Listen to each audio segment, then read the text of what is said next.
May 19-ാം തീയതി offence നടന്നതിന് ശേഷം 9ാമത്തെ ദിവസം ഒരു മെഡിക്കൽ ബോർഡ് രൂപീകരിക്കുകയും ആ മെഡിക്കൽ ബോർഡിൽ തിരുവനന്തപുരം മെഡിക്കൽ കോളേജിലെ സൈക്യാട്രിയിലെ പ്രമുഖന്മാരായ ഡോക്ടർമാർ ഉൾപ്പെടുന്ന മെഡിക്കൽ ബോർഡ് പ്രതിയെ സന്ദർശിക്കുകയും പ്രതിയെ ഇൻ്റർവ്യൂ ചെയ്യുകയും ചെയ്തു.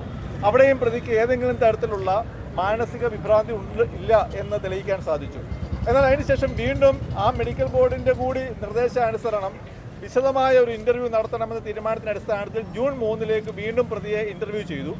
ആ ഇൻ്റർവ്യൂ ചെയ്ത സമയത്തിനുള്ളിൽ പ്രതി തിരുവനന്തപുരം ജയിലിലെ ലൈബ്രറിയിൽ നിന്നും സൈക്യാട്രിയുടെ പുസ്തകങ്ങൾ ശേഖരിച്ച് എങ്ങനെയാണ് ഒരു പ്രതിക്ക് സൈക്യാട്രിയിൽ തന്നെ ഇൻ്റർവ്യൂ ചെയ്യാനെത്തുന്ന ഡോക്ടർമാരെ മിസ്ലീഡ് ചെയ്യാൻ സാധിക്കുക എന്നുള്ളതിനെക്കുറിച്ച് വളരെ വിശദമായ രീതിയിൽ പഠിച്ച ശേഷം ചോദ്യങ്ങൾക്ക് മറുപടി കൊടുക്കുകയും അയാൾക്ക് മൂന്നാമത് മറ്റൊരാളുടെ ശബ്ദങ്ങൾ കേൾക്കാൻ സാധിക്കുന്ന ഒരവസ്ഥയുണ്ട് എന്നുള്ള തരത്തിലുള്ള മറുപടി കൊടുക്കുകയും അതിൻ്റെ അടിസ്ഥാനത്തിൽ സ്കീസോഫ്രീനിയയുടെ സ്പെക്ട്രം അയാൾക്കുണ്ട് എന്ന് അയാൾ ആ മെഡിക്കൽ റിപ്പോർട്ടിൽ വരുത്തുവാനും കഴിയുന്നതിൽ അയാൾ വിജയിക്കുകയുണ്ടായി.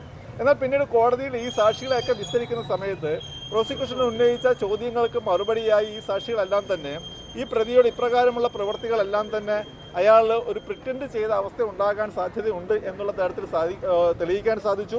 മാത്രമല്ല പ്രതിഭാഗത്ത് നിന്ന് വിസ്തരിക്കപ്പെട്ട പ്രതിയുടെ സഹപ്രവർത്തകരായ അധ്യാപകർ അവർ ഇവിടെ കോടതിയിൽ വന്ന് പ്രതിക്ക് അനുകൂലമായ രീതിയിൽ മൊഴി കൊടുത്തിട്ടുണ്ടെങ്കിൽ പോലും പ്രോസിക്യൂഷൻ അവരെ ക്രോസ് വിസ്താരം ചെയ്ത സമയത്ത് ഈ ഒഫൻസിൻ്റെ തൊട്ട് തലേ ദിവസം വരെയും പ്രതിക്ക് യാതൊരു തരത്തിലുമുള്ള മാനസിക രോഗത്തിൻ്റെയും അംശങ്ങളോ ഭാവങ്ങളോ പ്രകടിപ്പിച്ചിട്ടുള്ള വ്യക്തിയല്ല എന്ന് തെളിയിക്കാനും പ്രോസിക്യൂഷൻ സാധിച്ചു.